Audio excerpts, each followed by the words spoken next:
سب سے اعلیٰ و اعلیٰ ہمارا نبی، سب سے بالا و بالا ہمارا نبی. کبھی کہتے ہیں وہ کمال حسن حضور ہے کہ گمان نفس جہاں نہیں. تعریف کرتے گئے، قلم چلتا گیا، لکھتے گئے تو آخر میں تھک جاتے ہیں. تو امام اہل سنت جو ہے یہ کہہ لیتے ہیں تیرے تو وصف عیب پناہی سے ہے بری. بیان کرتے گئے تو آخر میں جا کر کے آپ کہتے ہیں تیرے تو وصف عیب پناہی سے ہے بری.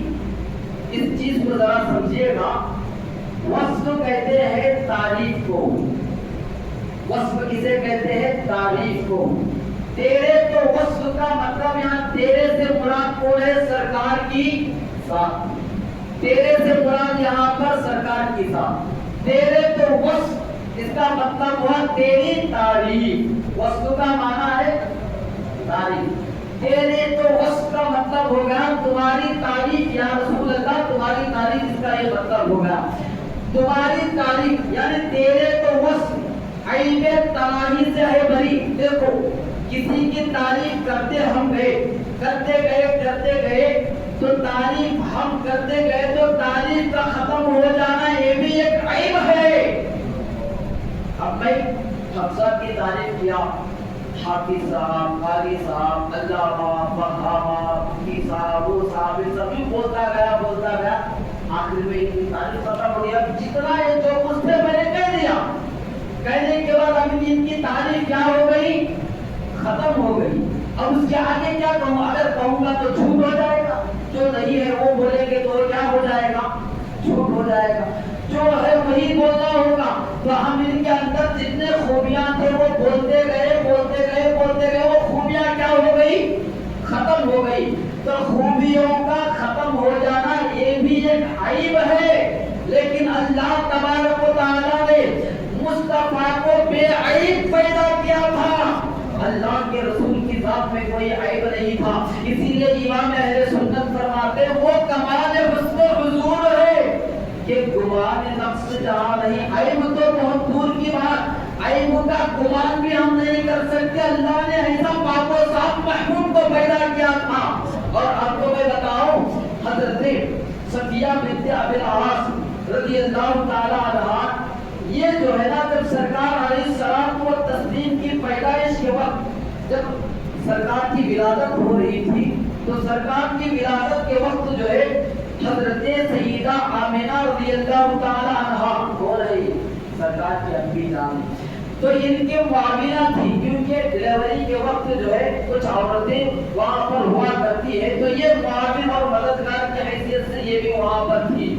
عرض فرماتی ہے کہ جب محمد رسول اللہ صلی اللہ علیہ وسلم جب آپ کی ولادت ہوئی تو میں نے دیکھا کہ اس وقت جو ہے آپ سجدے کی حالت میں پیدا ہوئی اور آپ کے جو ہے بازو پر پہرے نبوت تھا اور آپ کی پشت پر جو ہے لا الہ الا اللہ محمد رسول اللہ. اور جب بچہ پیدا ہوتا ہے تو عورتیں کیا کرتی ہیں؟ بچے کو پاک و صاف کرتی ہیں، اس کے اوپر لگی ہوئی وہ آلودگی اس گندگی کو دور کرتی ہے. تو سیدہ صفیہ جو ہے آپ کے ذہن میں یہ بات آئی کہ میں بھی لے جاؤں محمد رسول اللہ کو نہلاؤں صاف ستھرا کروں. تو حادثے غیبی سے آواز آئی اے صفیہ زحمت کرنے کی ضرورت نہیں ہے اس لیے کہ میں نے اپنے محبوب کو پاک و صاف پیدا کیا ہے.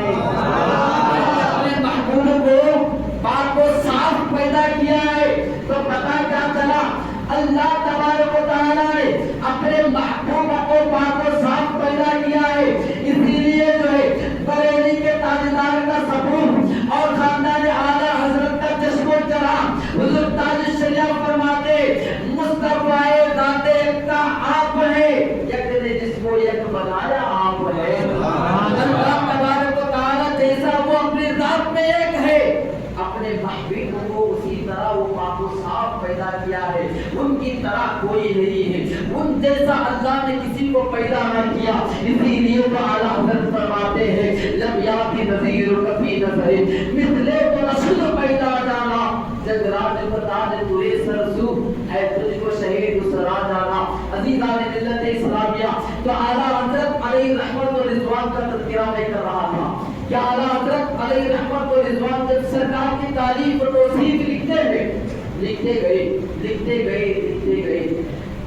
آخر میں جب قلم تھک جاتا ہے قلم ٹوٹ جاتا ہے تو قلم کو ڈال دیتے ہیں کہتے ہیں یا رسول اللہ تیرے تو وصف عیب تناہی سے ہے بری حیران میرے شام میں کیا کیا کہوں تجھے میں آپ کی تعریف کرتا جاتا ہوں تو آپ کی تعریف جو ہے وہ ختم ہونے کا نام ہی نہیں لیتی میں نے آپ کو ایک بات سمجھائی تھی کسی کی تعریف کرتے جائے اس کی تعریف ختم ہونا یہ کیا ہے یہ عیب ہے تو اللہ تبارک و تعالیٰ نے آپ کو عیب تناہی سے پاک رکھا ہے آپ کی تعریف کی انتہا ہی نہیں ہے اللہ ہی جانے اللہ کا رسول ہی جانے ہم بس اتنا جانتے ہیں آپ کی تعریف کیا ہے اللہ کے اعلیٰ حضرت فرماتے تیرے تو وصف عیب تناہی سے ہے بری حیران میرے شام میں کیا کیا پڑھوں تجھے پہلے کی سب کچھ ان کے صداقات کی خاموشی چپ ہو رہا ہوں یہ کہہ کر میں کیا کیا کہوں تجھے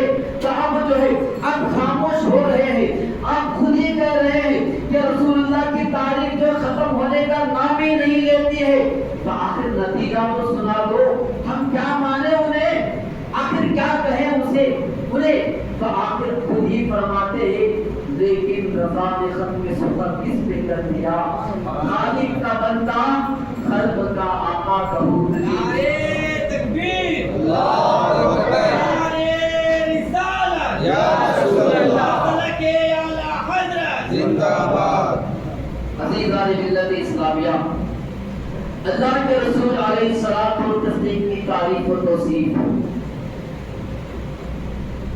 یہ جو سلسلہ چلا آ رہا ہے یہ صرف اور صرف ہم اور آپ بیان کر رہے ہیں یا 1400 سال سے چلا آ رہا ہے ایسا نہیں ہے حضور کا چرچا آپ کی میلاد کی محفلیں آپ کی آمد کی محفلیں یہ ہم کر رہے ہیں یا سرکار جب سے پیدا ہوئے تب سے ہو رہا ہے ایسا نہیں ہے میں نے قرآن پاک کی ایک آیت پڑھی ہے اب اس کی طرف چلتے ہیں جو میں نے قرآن کی آیت پڑھی ہے اس کے اوپر تھوڑی روشنی ڈالتے ہیں اللہ تبارک و تعالیٰ قرآن پاک میں فرماتا ہے وَإِذْ أَخَذَ اللَّهُ مِيثَاقَ النَّبِيِّينَ اللہ تبارک و تعالیٰ نے یا جو آپ محفل سجائے ہیں نا یا 1400 سال سے لوگ سجاتے آ رہے ہیں یہ محفلیں سجنے سے پہلے اللہ نے عالم ارواح میں سب سے پہلے محفل سجایا تھا ہمارے اور آپ کی محبوب کی آمد کے تذکرے میں اللہ نے سب سے پہلے محفل سجائی تھی قرآن پاک سے میں بتا رہا ہوں مجھے بات نہیں بتا رہا ہوں سنو اللہ نے عالم ارواح کے اندر تمام نبیوں کی روحوں کو جمع فرمایا عالم ارواح کے اندر لوگوں کو پیدا کرنے سے پہلے جو روحوں کی جو دنیا تھی اس دنیا میں جہاں پر سب کی روحیں تھی دنیا پیدا ہونے سے لے کر کے آخر تک جتنے لوگ آنے والے ان سب کی روحیں تھی عالم ارواح میں اللہ تبارک و تعالیٰ نے نبیوں کی روحوں سے ایک سوال کیا کیا وَإِذْ أَخَذَ اللَّهُ مِيثَاقَ النَّبِيِّينَ اللہ نے نبیوں سے وعدہ لیا کس چیز کا وعدہ دیا لَمَا آتَيْتُكُم مِّن كِتَابٍ وَحِكْمَةٍ اے نبیوں میں تمہیں نبی بنانے والا ہوں تمہارے سر پر میں تاج نبوت سجانے والا ہوں تمہیں میں کتابیں دینے والا ہوں لَمَا آتَيْتُكُم مِّن كِتَابٍ وَحِكْمَةٍ